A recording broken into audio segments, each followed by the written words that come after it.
Përshëndetje, jam këtu me zonjën Flutura Gjata, e cila është themeluese e Slow Food. Përshëndetje, zonja Gjata, si ka qenë eksperienca juaj deri më tani në Panajër? Përshëndetje, më duket një eksperiencë shumë e mirë. Kemi një prodhim shumë të madh këtu dhe shumë klientë që na kanë ardhur, na kanë marrë. Cilat janë produktet tuaja kryesore me cilat keni ardhur sot në Panajër dhe na shpjegoni pak për secilin për tyre më kryesorët? Produktet më kryesore në radhë të parë janë reçelerat. Të gjitha llojet e reçelerave që ne i prodhojmë vetë. Pra është në formë artizanale, juve prodhoni në një sasi më të vogël, duke qenë se i bëni artizanale, apo sasia është e madhe, shpëlimet janë të shumta? Nëse na shpjegoni pak të pjesën. Është në formë artizanale, sasitë janë të pakta dhe janë pas një lloj konservante. Dhe përcaktoj tamam që janë bio, sepse neve prandaj quajmë dhe family farm, të gjitha llojet e frutave ne i kultivojmë vetë. I keni vetë? I kemi vetë. Pra keni fermën tuaj edhe që kultivoni gjitha këto reçelerat kryesor, cilat janë? Pra me çfarë frutash? Po, reçeli kryesor është pjeshka. Edhe kumbulla, që ne i kemi tamam nga horde trëndafili. Po, se unë po e shihja reçel trëndafili, personalisht nuk isha parë ndonjëherë.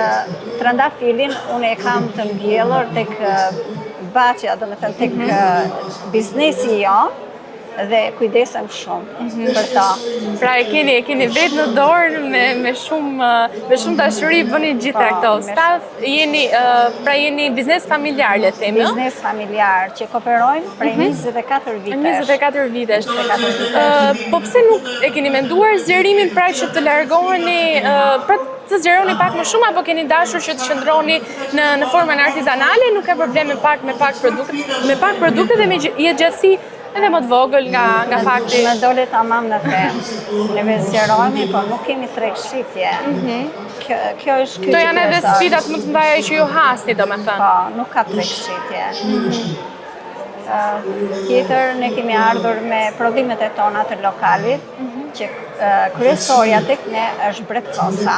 Bretkosa? Po, dhe lokali quhet Frog House. Frog House. Që sot unë nuk e kam, se ditët e tjera e kisha. Po, duket janë konsumuar atëherë.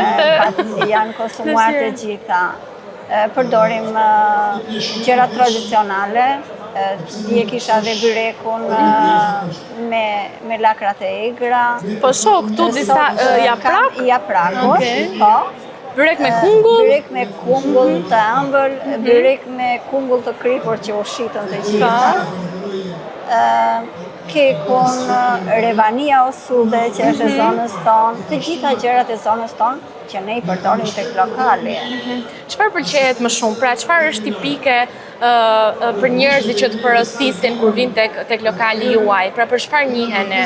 Ne njihemi për bretkosën, që në fillim ju thash, por më shumë dhe për ngjallën, që ne e bëjmë në shurë, e mbulojmë komplet me vaj ulliri, edhe nuk e përcaktova që në fillim çdo gjë neve e gatuajmë me vaj ulliri.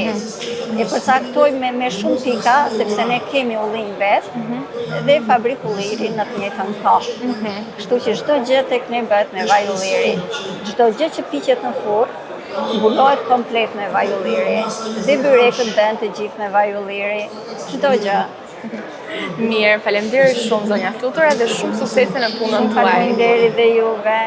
Suksese. Faleminderit.